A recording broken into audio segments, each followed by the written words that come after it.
Apparently, Mitch Kupchak's contract has just been extended. What does this mean? And what does this hold for Lamelo's future?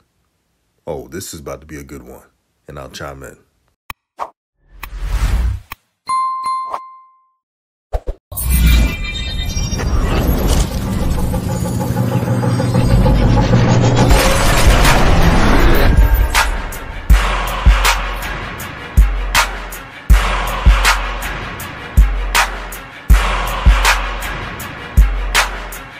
What's good, everyone? This is RawTruth Media giving you the raw content that you deservedly need.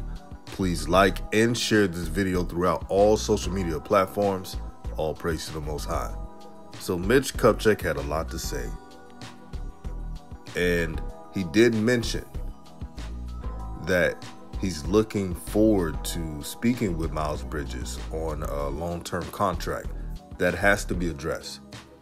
Besides Lamelo, Miles Bridges has to be kept. Unless you can find someone as good or better than Miles Bridges in the trade.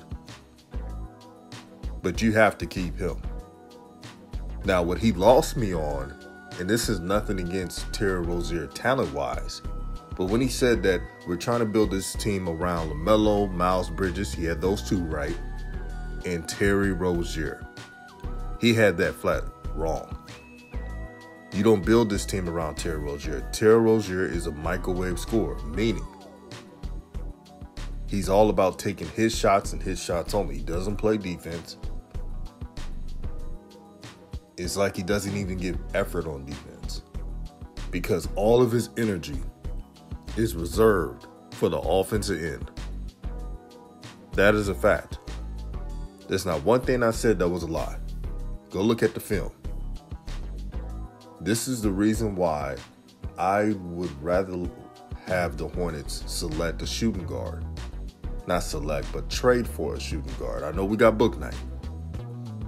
If Bouknight's not starting, trade for a shooting guard or get one in free agency that's a 3-and-D guy, where his job is to shoot when he's open and play lockdown defense. That's what I like to see. Because I made a video a day or two ago talking about the lack of size that the Hornets have. One of the smallest teams in the NBA. That has to be addressed. Now, I have no problem with Mitch Kupchak mentioning what Lamelo needs to improve on, because when you're a leader of a team, that's required. The pressure, the leadership, that all comes into play. One thing that I don't have to worry about, and fans alike of LaMelo Ball, is his work ethic. He puts in the work. Just because he doesn't show it off all the time and be like some of these athletes that go on Instagram on every single workout, that doesn't tell me you're working out. I know for a fact LaMelo takes his game seriously, so I never worry about that. We know the weaknesses, or we know the things that he needs to improve on. He needs to add strength, and he will do that. He's only 20 years old. One thing about weight gain is it's best to put the right type of weight, not some of this forced weight, quote unquote, where you're bulking up and losing speed. You don't want to lose speed, and he knows that, and his trainers knows that. Months ago, I mentioned that LaMelo would need to have a mid-range shot. I still stand on that. Now, some people were telling me he doesn't have to have a mid-range shot, and I disagree respectfully. Here's the reason why he needs to have that. Because if someone is stopping his floater or cutting off his drive to the basket to do a floater, you need a mid-range about 18 to 20 feet that can bail you out. And I'm telling you right now, once LaMelo gets a mid-range shot, it's over. It is over on the offensive side. Good luck defending that. So those are things that LaMelo knows he needs to work on. And next season, I expect him to take the next step. Hopefully, and I repeat, hopefully, the Hornets hire a coach who is not holding them back. Last season with James Borrego, his problem was, and there was a lot of problems, by the way, he didn't provide the same energy. So he would get on Lamelo over a simple turnover or clock management, etc., but not for the other players on the team. And there was a lot of things we could pick out, no matter if it's Terry Rozier, Gordon Hayward, the Martin twin, you name it. But he was always tough on Lamelo. I don't mind coaches being tough on their stars. I don't think anyone minds that. But there has to be equal energy and synergy. These NBA players are watching. They watch their coaches. So they're not dumb. They know if you're being real, if you're really just getting on them for the betterment of the team and wanting him to be a better player. They understand that.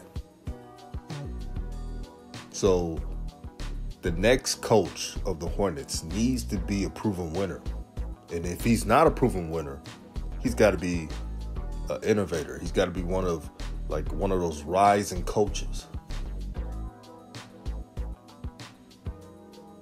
Those are the only two options as a head coach. None of these project coaches, when I say project coaches, meaning they didn't earn their stripes as an assistant or anything. They just got the job out of nowhere for being the third or fourth assistant. None of those. The Hornets have been dealing with that for years, and it's time for something new. But Mitch Kupchak, I'm going to be honest, I wish there was a new GM, but he's the GM right now. I'm going to judge him accordingly, but I'm not going to be one of these other channels that are giving him a pass and making excuses. The Hornets have enough with that with Gordon Hayward and some of their so-called leaders of the team, since they don't want to give the proper respect to their high draft pick, which was Lamelo Ball at one time. The only all-star on their team. Go figure. But let me digress. Mitch Kupchak mentioned that within 2 weeks, they will announce who's going to be the head coach. Now, I wish it was sooner. There's other teams, a lot more teams with higher pedigree who are looking at the same coaches. So I wish it was sooner, but they gave it a timeline for 2 weeks. And I mentioned this a bunch of times. Michael Jordan, this is going to be your most important signing, because your job is to keep Lamelo when his contract is done. That is your job. Now, I know some people don't want to hear that, saying, oh, LaMelo's never going to leave. Never say never in pro sports. Never say never, because it's about their life. Yes, the game of basketball is fun, but if someone is not being appreciated and not feeling like they're able to grow into the best player they can be, then there's change of scenery. It happens a bunch. And they would tell me and many others that, well, LaMelo said that he would never leave Charlotte. Yeah, like a lot of rookies do. But what do you see? Them going for greener pastures. Now, there's a chance for the Hornets to retain LaMelo, but they got to put in work. Look at Memphis.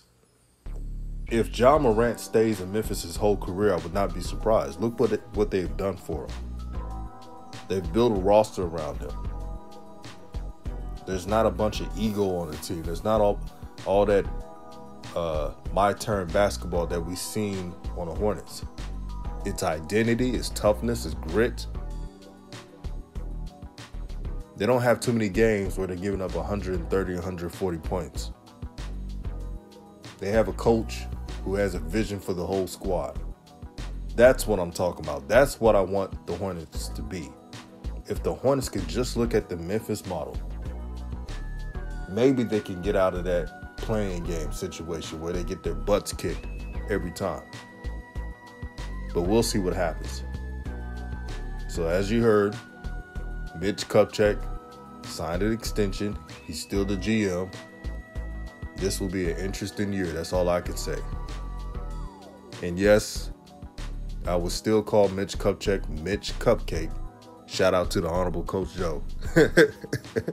I'll still call him that until he makes the right moves throughout the whole year. Not just drafting, but trades and so forth. This is RawTruth Media. Peace and love to everyone, and I'm out.